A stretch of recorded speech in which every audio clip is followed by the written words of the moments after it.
All right, guys, you are done with the To Kill a Mockingbird projects. So great job to all of you. Um, and now we are finally bridging our way into what will probably be our last unit here. And you might see up here that, well, definitely should see up here, that we're moving into informational texts. All right. So I called this first slide here fiction to fact, informational text. And in case you can't read the like swirly text here, it says recontextualizing lessons from To Kill a Mockingbird. And recontextualizing just means that we're taking what happened in To Kill a Mockingbird and what it was sort of all about and kind of framing it in a new way, or looking at this like things like racism or justice, things like that, kind of looking at it in a new way. So here is what you have to do for today. You're going to have 2 questions, and I'll post a document with those questions on it, and you'll just have to answer them in short little paragraphs. All right.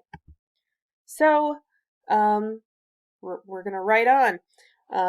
You are going to need to start a document for this assignment, and then answer these questions.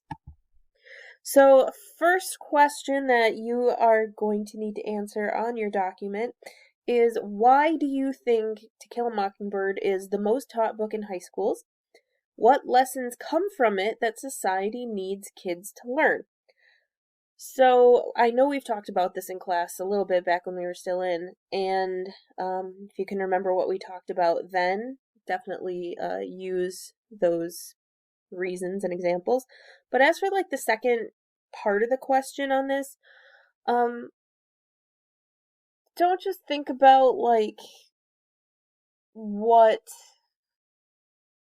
historically kids needed to learn, like maybe in the past when they first started teaching this book, but like even if you didn't like this book, which is totally fine, even if you're like, oh, I'm never going to read this again, this sucks, whatever, that's fine. But what lessons can modern people, not even just students, but can modern people kind of take away from it? Even if they didn't have to read the whole thing, even if it was like, bullet pointed summaries, and from To Kill a Mockingbird, you should learn what? All right, so that's your first question. The second question I want you to answer on your document is, why might To Kill a Mockingbird not be the best way to learn those lessons? All right, so think critically about some of the things that you think people should learn from this book, and also think about how it could be learned differently or better. And don't just consider the medium. So some of you might be tempted to say, well, people can learn these lessons better by watching videos. But, that might be true for some people. Some people, having that visual aspect is, definitely a way they learn better.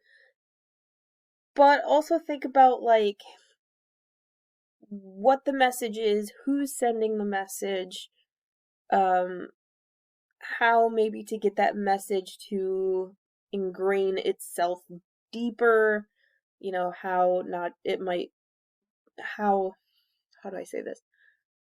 How the lesson can be taught so that it reaches an even wider scope of people. So just to think of the different ways. So then the next thing I ask you is, write a critique based upon the merits of the book. So this is just saying, don't say that the book sucks just because you didn't like it or you're not a fan of reading, and, don't call it worthless just because of that. But, like, what are the good qualities of the book, but what could be added or what could be different so that this lesson could be better spread, right? And, I'm not going to say that there's no, like, wrong answer, but just make sure you're thinking really critically about these two questions, that you're thinking, to your deepest potential. And after you're done watching this, on Google Classroom, there will actually be requirements for like length and stuff to answer these. But I mean, also use what you know about. We're going to start learning informational texts. So I mean, don't stress out too much about this assignment, but just be thoughtful, right?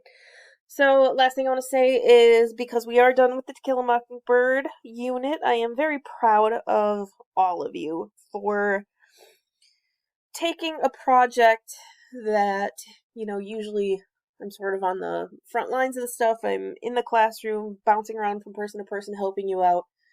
And you guys had to do it all from home, trying to contact me, through email or on Google Hangouts or whatever it is. And you got it done. So I'm very proud of you guys for making it work, making it happen.